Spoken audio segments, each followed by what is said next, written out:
Hello everyone! In this video, we'll discuss the popular events organized by the Villagers and Heroes server Eu1. I'll cover the crafting event, the rifts, and the Elder Boss raids, which can provide you with not only interesting challenges but also valuable rewards. I'll also share some useful tips and tricks to enhance your experience. So, if you want to learn how to become a true event master, keep watching. Villagers and Heroes events are organized by the players themselves. Since I don't know how things work on other servers, I'll only talk about the EU1 server. The crafting event is organized by Chrystal.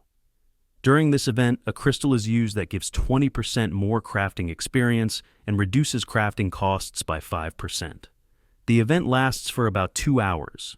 It takes place in designated locations, most often, as I've noticed, Marigold Harbor, though it can also occur in other cities. The event time and location are announced in the game chat. If the event is relevant and you haven't seen any information about it, you can always ask in the game chat. I'm sure there will be players who know. The effectiveness of the crystals has been tested and confirmed, not magic tricks, but real magic. The other two events are organized by Antavius.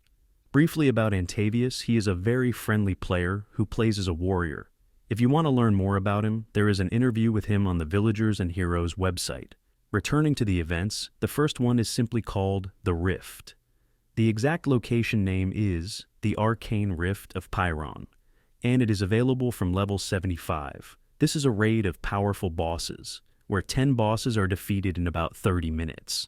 After each boss is defeated, it drops gear of your level. It also drops a key needed to access the next level, or, as often happens to me, if there's no space for it, you can run through doors already opened by another player. Each boss has its own strategies, so the fights are not monotonous. The most challenging is the 7th boss, where the boss summons 2 additional mini-bosses 3 times. The interesting part is that the third pair of mini-bosses must be killed synchronously, meaning their HP cannot differ by more than 5%.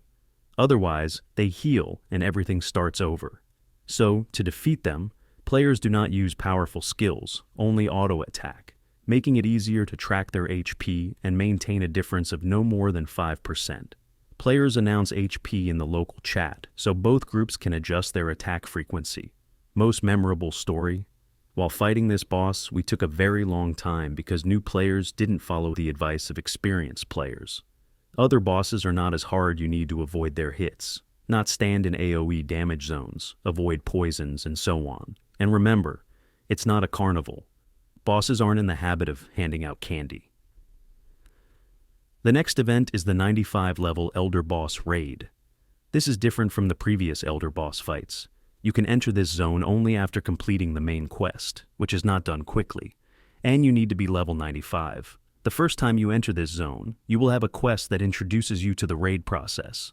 While fighting each Elder, you need to take a quest. Once you take it, a countdown timer appears on the right side. You should only take the quest when Antavius gives the signal, "This is a time marker," or you see the phrase, "Get ready all" in the chat. Be ready to take the quest. Often players face the problem of not being able to target the NPC because it's surrounded by players. A little trick to solve this is to press the attack button and target the NPC. Then taking the quest becomes easy. The essence of the quest is, you need to kill the monsters along the way to the boss. By clicking on the timer, you can see the quest progress. If you reach the boss and see that there are missing monsters, the boss kill won't count. You will need to return to the same NPC and cancel the quest. Just make sure not to mistakenly take the quest again. After canceling the quest, you shouldn't see the timer. If you do, it means you canceled and took it again. After canceling the quest, you can participate in other Elder fights, but the principle remains the same. If you don't know where the NPC is, ask in the chat where to cancel the quest.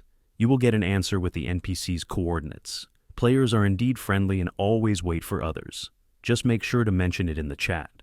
Similarly, if you die near the boss, do not get up until the boss is defeated. You should hear battle sounds. Once they stop, the boss will be dead, and you will not lose your quest and will receive loot.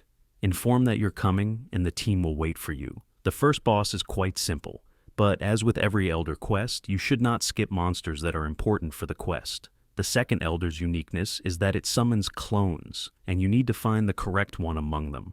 Watch other players or Antavius, and you'll know which one to attack. The third Elder is not very difficult. Just as mentioned before, don't skip monsters on the way to the Elder, the fourth and final boss. Here, what you need to know is that at this boss everyone becomes like sprinters, so you need to keep up to have the monsters counted. As I mentioned before, but I'll repeat, to get loot from the boss. Don't get discouraged if you die at this boss. It happens to most here. Remember, it's crucial to stay down, even if dead, until the other players kill the boss. This way, you won't lose the loot. Best place to lie down? Maybe not by the campfire, but close enough. Now, about the loot itself, why it is important, and why it's worth participating. The first thing, you'll get recipes for the best gear crafting. An important note, your crafting system should be level 95, not covered in cobwebs. Or, if you're not a crafting enthusiast, ask someone to craft or sell you items.